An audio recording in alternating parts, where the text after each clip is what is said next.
Hello everyone, in this video I will show you how you can redeem a Roblox gift card on Microsoft Rewards, right? So here first of all you have to just go to search bar and here you have to type Microsoft Rewards.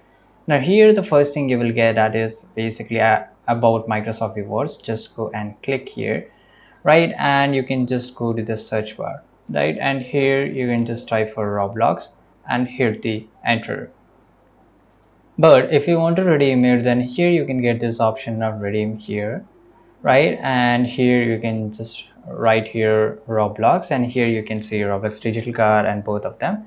Sometimes if you're looking for different, then maybe you may not find it because Roblox a gift card just keep coming going, right?